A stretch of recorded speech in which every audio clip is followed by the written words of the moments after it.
യൂട്യൂബിന് വിട. സൂര്യയിലെ എല്ലാ പരമ്പരകളും സംരക്ഷണത്തിന് ശേഷം തികച്ചും സൗജന്യമായി സൺ നെക്സ്റ്റ് ആപ്പ് ഡൗൺലോഡ് ചെയ്യൂ. കണ്ടാസ്വദിക്കാം നിങ്ങളുടെ പ്രിയ പരമ്പരകൾ. അതുറപ്പാ. ശരി, ഞാൻ വിളിച്ചോളാം.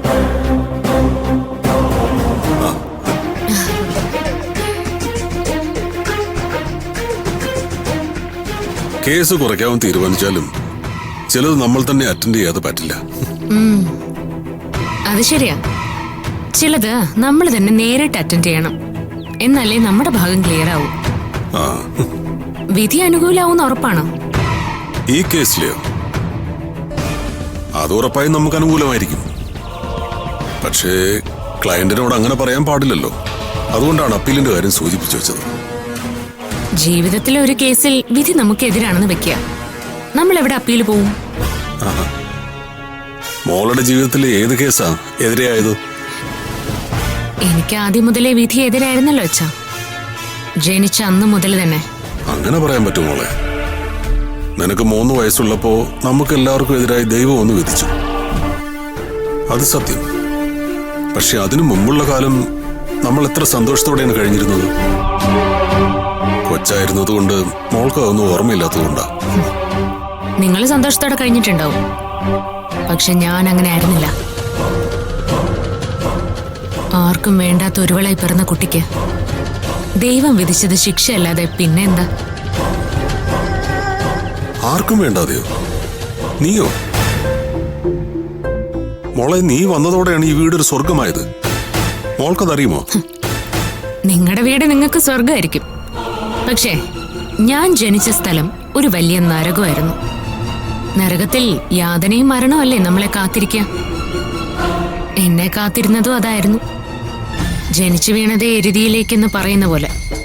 നീ എന്തൊക്കെയാ മോളെ ഈ പറയുന്നേ? നിങ്ങൾ നിങ്ങളുടെ മകളുടെ ഒപ്പം സ്വർഗജീവിതം ആഘോഷിച്ചപ്പോ എനിക്ക് വിധിച്ചത് മരണമായിരുന്നു. അറിയോ?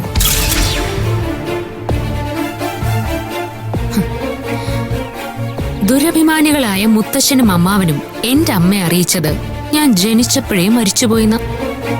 പാവം, എന്റെ അമ്മ കുറെ കാലം അത് വിശ്വസിച്ച് തന്നെ ജീവിച്ചു. നീ എന്തൊക്കെയാ മോളെ ഈ പറയുന്നേ?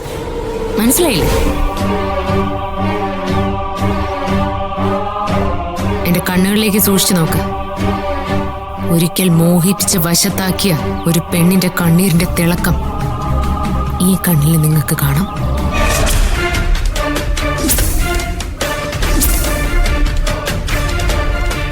കൊല്ലാൻ പറഞ്ഞാണ് കൊടുത്തു വിട്ടതെങ്കിലും എന്നെ ഏറ്റുവാങ്ങിയവനത് ചെയ്തില്ല. 10 വർഷത്തോളം. ലോകത്തെ ഏറ്റവും ദുരിതം അനുഭവിക്കുന്ന അനാഥ കുഞ്ഞു പോലും അനുഭവിക്കാത്ത ജീവിതം ഞാൻ ജീവിച്ചു. ആട്ടും തുപ്പും അടിയും പട്ടിണിയല്ലാതെ എന്റെ ബാല്യകാലത്ത് ഒരു നല്ല ഓർമ്മ പോലും എനിക്കില്ല.